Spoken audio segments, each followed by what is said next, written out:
his life is to make him think. Since he's so inquisitive, I put these in his spirit. He'll never forget it either. Because he'll say certain things. That ain't what a gentleman's supposed to do. That ain't a gentleman. Gentlemen don't do that. So he kick it back at me. I said it to you. He tell me. He said, gentlemen don't do that. If I do something, if I say something out of the way, which I really don't, but I may say something or do something. He said, well, Papa, he said, gentlemen don't do that, do they, Papa? I said, no, they don't, Katie. They don't do that. Have you ever yelled at Katie? Huh? You ever yelled at? All the time, because he hard-headed. All the time. But that's being a child. That's what children do. All right, so. How do parents and teachers perpetrate the negative aspects of boy world? Read a little bit of that, Brother Josh. Because I think this is going to hit kind of hard about recharging these young boys. In so many different ways, we box boys in. Stop right there. There it is. What's the word? Box. There it is. We create a box for a young boy when they're very, very young. And that's why when we grow older, we remain in that box. You ain't supposed to cry. The bad box. Yeah. Keep your mouth shut. Ooh, excuse me. I don't want to see no tears. Boys don't cry. Suck it up. That's what you tell Katie? I don't tell them that. Never do. I don't say that to them. You said something, right? I say things to him, but never something like that for the man box. I never do that. Because I want him to express his feelings. I want him to get used to talking and being able to communicate. That's my little buddy, man. You know what I'm saying? I ain't seen that man. I ain't seen him alone. So we as a community and we as a society, we teach our young boys at a very, very young age to be fit into a box. But they don't do that to the girls. Those girls are communicators. Mm-hmm. They were trained. They're trained at a very young age. So that's why we as educators, if there's a school or if there's mothers and their fathers, we mess the boy up because we put him in a box at a very young age. So that's where the aspects of that emotional pain. That's where the man box comes in. Yeah, that's where it starts at. It starts when it's very young. But see, we compartmentalize things. Well, you teach that young boy to do the same thing. Exactly. But see, we gotta change that way of thinking. Of course, I agree. Because it's not going to do nothing but get us in trouble. Absolutely, and that young boy's going to do the same thing because he feels when he gets 18, he got to have his first hump in his back. He got, hey, I'm just being for real. He got to have that first drink of liquor. He got to have that beer. Come on now. He got to have a car. All this stuff that he posted that quote unquote society says. That first cigarette. You got to have that first cigarette. First weed. That's something. You see what I'm saying? There it is. That's because society portrays that's the way we should act. Yep, but we buy into that mess, which is not true. We're not aware of it. Okay, so how do parents and teachers perpetrate the negative aspects of the boy's world? Is they fit him into a box, and that box goes with him for the rest of his life. All right, let's go to the next one, Brother Josh. So his mom reinforced the stereotype about guys just going after sex. How many women or how many mothers talk to their sons about, don't be like these other guys just want to have sex? It don't work. Mm-hmm. They all the time, but it don't work. Yeah, it don't work. But see what they're doing, they create this atmosphere for that young boy that is in his mind the negative thing about it. You see what I'm saying? See, that's why a man is so important to be around the house to instill in that young boy and let him know that his body is changing. I understand, son. I know you're getting hard on. I understand all this. Oh, come on, you might love be for real. I know. Just kidding. You know what I'm saying? I gotta keep it real. You know what I'm saying? Come on, let's keep it real. That's the only way you're gonna teach these young boys about their bodies. So if you don't teach them, they're gonna get it off the television, or they're gonna get. Matter of fact, they don't even. I remember years ago when I was growing up, you go to a bookstore and they got Playboy magazines. They got all the magazines for you there. We would stick over there. Oh my God, look at that, man! But nowadays, you go get you a DVD. Matter of fact, you can use your phone and do it right here on your phone now. Right on. It's right here on your phone. So there's where the disconnect comes. So you're not charging your young boy if you're not teaching him properly. All right, you're charging your phone. So when he may be on there playing, you may think he may be playing games. He may be on there watching something else he ain't supposed to be watching. Right or wrong? And I asked Katie all the time, what are you doing on your iPad? What are you doing? I'm looking at video. What video? I said, what are you looking at? Because I'm concerned. What are you looking at? All right? Okay, brother. So women, don't say that all men are sex or dogs. That's right, are dogs. They're not all dogs. We don't always want sex. No, the point of it is we have to change that mindset, and that's what that man is there to change that mindset. But we talked about why men. Why do men act like dogs? Yeah. What do we say about what do we say about that, Brother Josh? Just the women. What about the women? They treat us like dogs because they never had the real man experience. Mm-hmm. All they've had is people that abuse them, hurt them. Mm-hmm. But see, when a good man come along, Yes, they don't know how yes. to keep them. They don't know how to keep them right. Yeah. They all they used to is the bad boy. That's right. That's right. That's right. That's right. So they treat us like dogs because they think we only want one thing. That's right. That's right. But all men are not dogs. It's not all about sex. We have to change that aspect, though. We have to teach them and train them. All right. Next one, Brother Josh. Fathers can also contribute to a macho culture. Oh my God, that's huge right there. How do we do that? I ain't got no further than that. How do we tell our young boys, or how the so-called fathers train their boys to think like a macho culture? I don't know, Pastor Holmes. Don't cry. Grow up. Be a man. Grow up here. Wipe those tears. I don't never want to see that again. Stop whining like a little girl. Or they may call them the B word. They will. Yeah. You see, so what you're doing, you're causing more harm to that young boy than you're doing good. Because you're not sitting down explaining to him, it's all right, son, to show your emotions. But show him in a way that you're not conforming to culture. It's all right. God gave us all emotions for a reason. He didn't just give women emotions and men not. No, he gave us all emotions. And we have to learn how to cultivate and be able to control those emotions in certain situations, but it's all right to express your feelings. The effect on men that grow up without a father figure. Wow, let's go through this. If you don't have a father figure, you're like, I know I didn't have it. Low self-esteem. Yes, that can exist. Yes. Negative behavior. Negative behavior, that's right. Difficulties bonding. And what does that mean, bonding? What does that word bonding mean? I know you heard that before. Bonding? Male bonding? We have a bond title. Yes, absolutely, absolutely. Building friendships, building relationships that you're able to talk to one another without being condemned. Being able to share your thoughts without saying, well, you a wuss, man. You think like that? Man, get out of my face. Emotional distress. Emotional distress. Read a few lines of that, Brother Josh. Boys who grow up without a father show higher stress levels to daily challenges. Yes. I ain't got enough for Yes.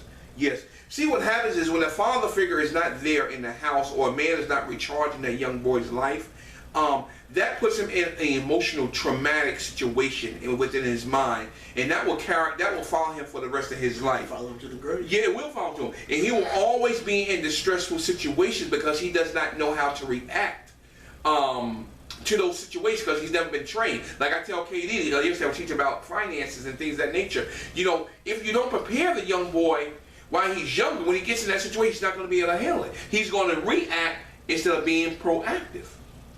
Which is what you tell me to do all the time. That's right.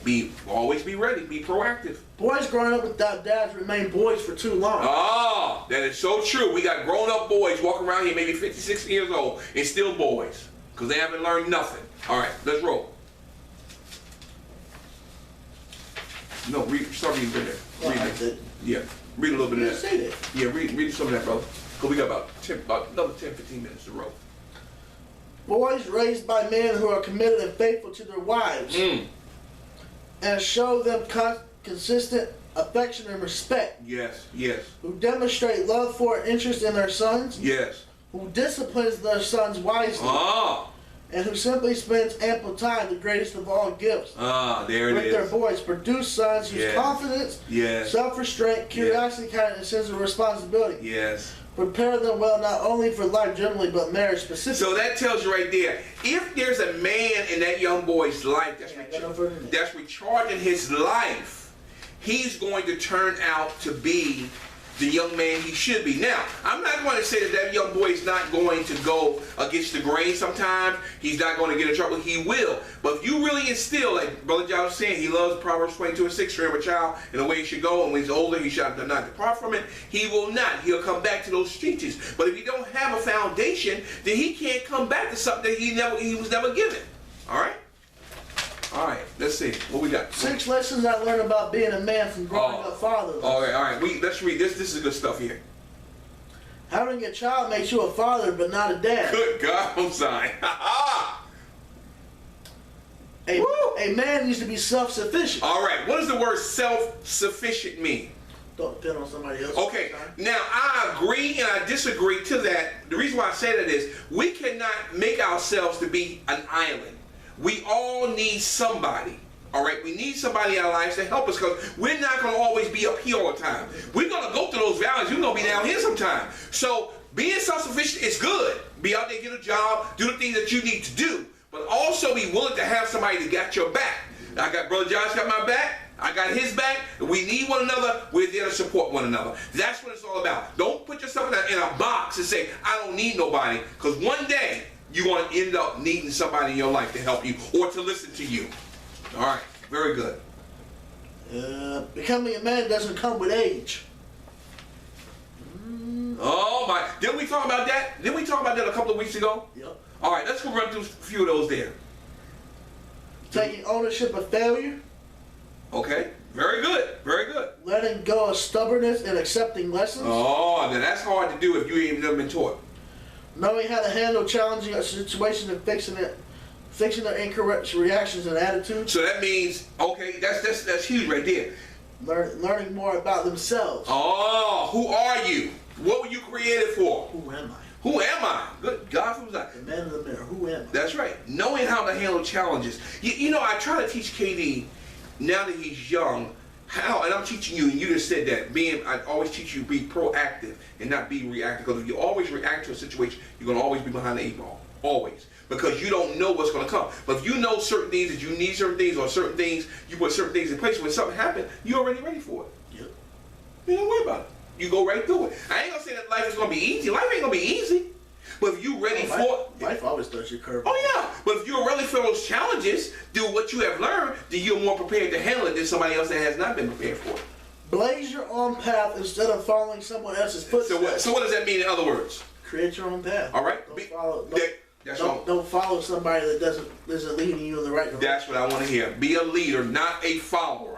That's right, brother. Mental strength is often more necessary than physical. Oh, you know, I was talking to, and you can identify this, playing sports, and I played sports too when I was in high school.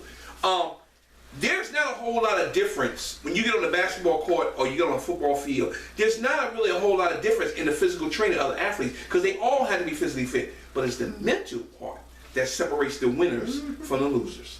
So if you're not prepared here mentally, man, if you're not mentally prepared to train that young boy or to recharge his life by the information and bestow it upon him, it'll never happen because you're not mentally stable. Your father doesn't need to be your father figure. Wow, that's huge. So that means if you have a father, your father may not be the one that's going to teach you and instill the things that you need. You may have to go to someone else to get the information that you need. Who? What a man is and what a man isn't. All right, read through some of this stuff here, Brother Josh. This is good stuff here. A man isn't someone who runs away from his responsibilities. A person who makes excuses. Oh, I hate excuses. A person who strikes a woman. Wow. Oh, you don't want from me. We're fighting. I don't give a darn how big you are. We're fighting.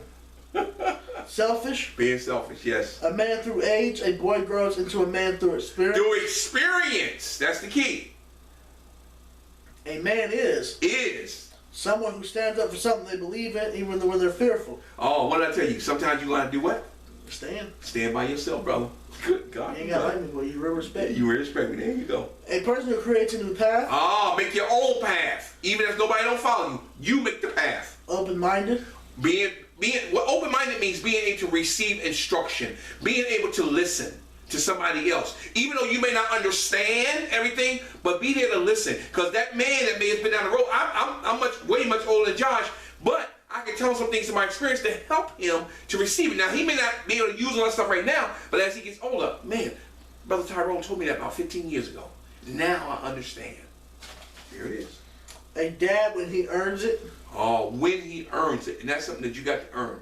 Because a dad is something that that's something that got to be in you. Oh yeah. You know, that really has to be taught. Because if a dad, you don't have a dad to teach you, to train you and treat you with respect as a young boy and train you, then you're never going to know how to be a dad. You can be a father, but you're not going to be a dad. That's key. Ooh, that's good. What we got, Brother Josh? In the back. All right. Oh yeah, this is good right here. Man, this is some good stuff here. Recharging the lives of others. Good stuff. 7 lessons that turn a boy into a man. Wow. Fight for what's right. Fight for what's right. So that means stand up for what you believe in. Stand up for what you believe. I don't care if nobody comes behind you and don't want to support you. Forget them. All right, the scripture is, what is that, Nehemiah? Nehemiah, yes. 4:14 states, don't be afraid of them.